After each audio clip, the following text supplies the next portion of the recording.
Hey everyone, welcome back to another video. In today's video we're going to go over the PvE tier list for season 15, which is not going to be much different compared to season 14. For example, we're not going to take a look at the bottom tier heroes, their rankings did not change. I could actually improve Arthur, for example. I know he's been useful in the early game, so I will give him that. Like, he's not the worst keys hero. I think Shank could be arguably in there as well, but everyone else is going to be remain the same, apart from Dullahan, which I will move also to the A tier because he's kind of good in the early game with the Palace of Penrose pushes, in the Mystifier's Tomb, Lost City, and especially in the Rift Odyssey. So I think I did rank him too low compared, because I was looking at the pure late game instead of early game as well, so trying to find the perfect middle ground. I'm going to move Argdina at the last slot, and I will move Marina somewhere here as well.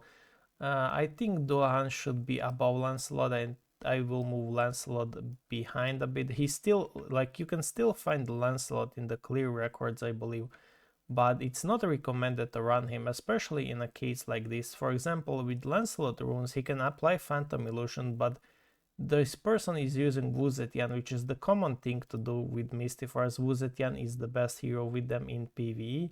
But if you use Lancelot, he can steal hero from Wu Zetian and take this slot right here, and the Wu Zetian protection will not trigger. So using Lancelot with Wu Zetian is actually a mistake, especially with the runes. You can unequip runes for this and he will be fine, but other than that, it's a mistake. Now, there are a few heroes I want to fix, so I want to move Cleopatra a tier above. She's used in all three teams instead of Victoria. Victoria is the one that has been kind of demoted and replaced, because Pledge is still the king, or rather the queen of the PvE.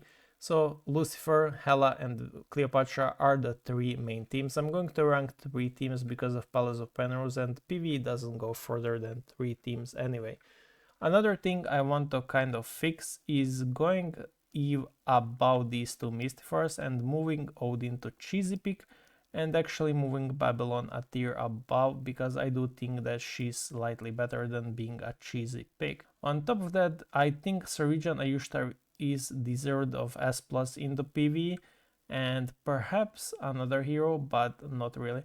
I'm also going to move Aphrodite a tier up in the cheesy pick, because she works in Palace of Penrose, as you can see in these clear records. I'm not using her, but she works, and she's also a cheesy pig with Hades and Wu Zetian, but Hades and Wu Zetian also are pretty amazing in Lost City, whereas Aphrodite is not all that amazing to their level. So a lot of people are still using these heroes, but they're kind of outdated. Let me try and refresh.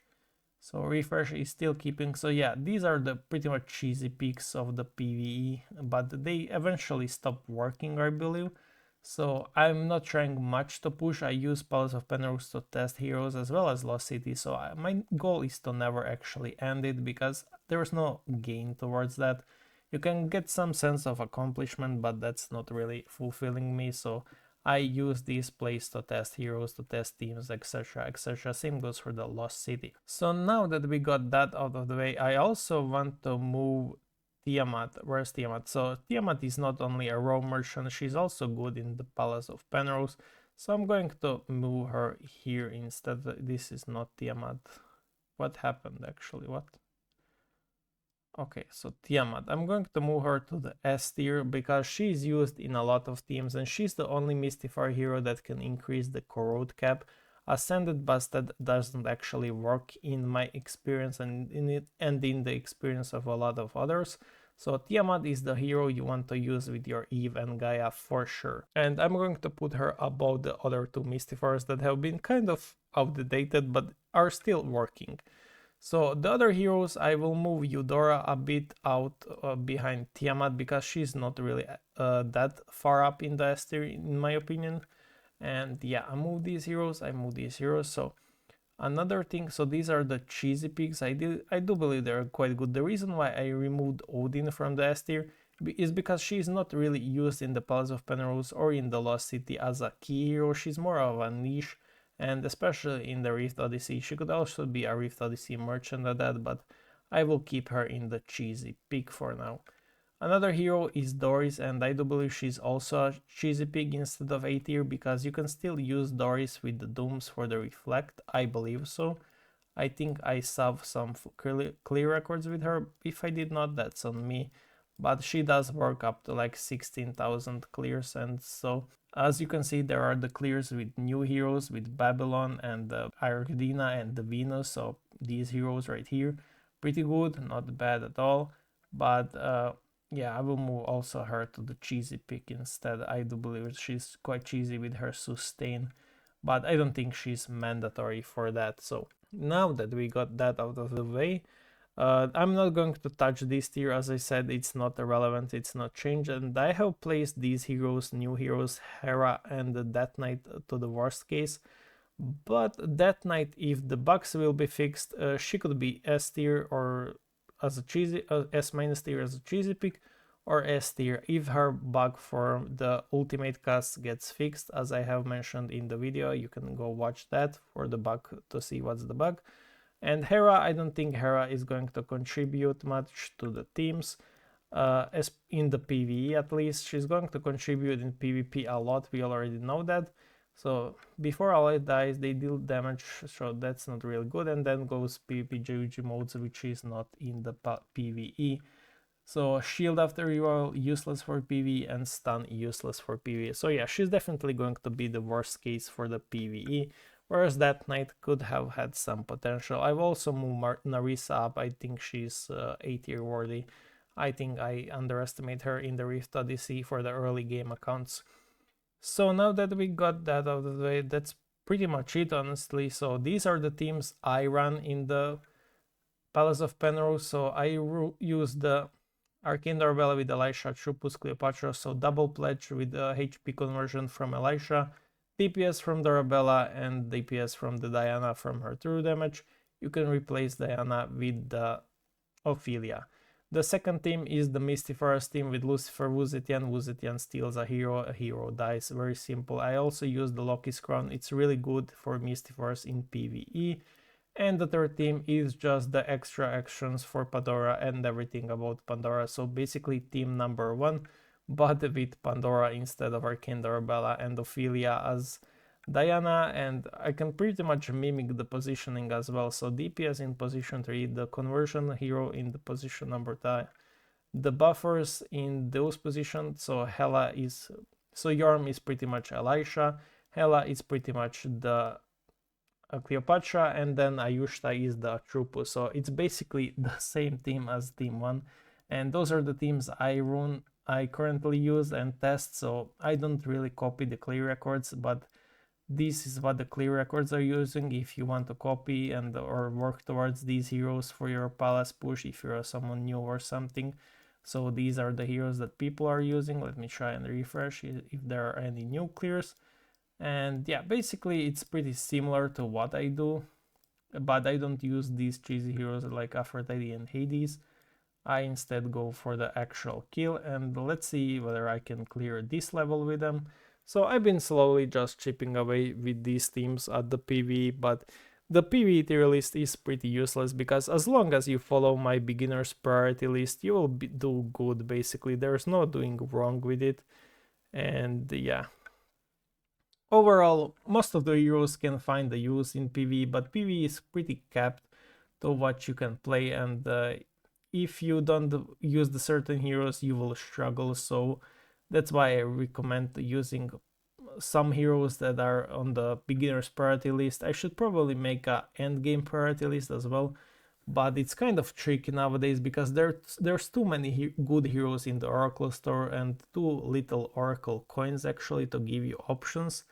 So it's kind of tricky to make an endgame priority list because it's all up to a player, I believe. Like there are for sure some good takes. We're talking PvP now, like Arctina. But if you're talking PvE only, then you would definitely want to pick Diana. But PvP speaking, she's not worth picking up. So why should you pick her up if she's not going to benefit you in the both cases? So yeah, it's kind of difficult to actually give advice to the late game players because the PvP is just so, it's not as RNG, but it's so specific. You kind of have to know the matchups to actually win them. So yeah. For the relics, I'm using these relics, as you can see right here. So basic 2-star sarcophagus, 2-star kusanagi will do the job for you. And then I'm using crown, which can be night edge pretty much. Night edge probably will be even better in your case. But yeah. Let me go through the tier list once again and see in case I have missed something. Leandra is for sure one of the better early game heroes. At just 6 stars. Issue is she falls off fast and hard, and you can't even use her in PvP because she's quite terrible. Hecate is solid but capped and really sucks in PvP. So as you can see, I'm trying to still look at the PvP side despite being a PvE tier list, because I don't want people to overinvest a hero that is only good in PvE and sucks in PvP, because you will regret that decision eventually. Decision like that could be a Trupus, but she's EVE, so it doesn't matter. But Cleopatra, you for sure don't want to invest to Cleopatra over heroes like Lucifer, Hela, or even Victoria. Cleopatra is good, but Victoria will also do the job, so I will, this is the issue. So I don't want to bait people into spending for Cleopatra despite her being good. So I will do this simply because I don't want people to look at the tier list or something and say Cleopatra is above Victoria. I will summon on Cleopatra in the Fate Summon. So that's definitely a mistake I don't want people to be doing. So I have to be very cautious when doing these kind of tier lists. And yeah, so the cheesy picks are pretty alright, I would say. So Dullahan is moved up because of Rift Odyssey and the early game accounts. And then there are a few heroes that are also pretty good in the early game, like Elovin. Elovin is pretty amazing at the 6 and 7 stars, but she falls off both PvP and PvE wise.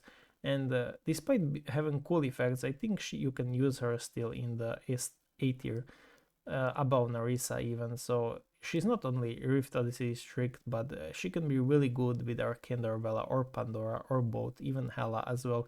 Because if Hela crits, she will increase her attack by 400%, I believe, is Elovin's passive, which is a 400% attack share to your team from the pledge passive she has. So overall, this tier list is pretty useless, if I say so, because I don't want people to follow the PvE tier list. I want people to follow the general guides and general tier list. I only do tier lists because there's such a demand and they always make so many views, but I don't really consider them to be as something you must watch or something you must follow. Tier lists are just something that is cool to follow and cool to have. So yeah, now that I said that, this is my final PvE ranking, I believe. I don't think I will be changing that much, but yeah, it's quite different than the last season, I would say so. But the new seasonal heroes do not contribute to the PvE, and I don't think Loki is going to be up here. I think Loki should be around perhaps here. And yeah, so thank you for watching. These teams seem to be winning, so quite easy wins. But as I said, I'm not trying to push this PvE floor, especially Palace of Penrose, because I do want something to have, some more teams to test and build teams that are for PvE. So thank you for watching and see you guys in the next one.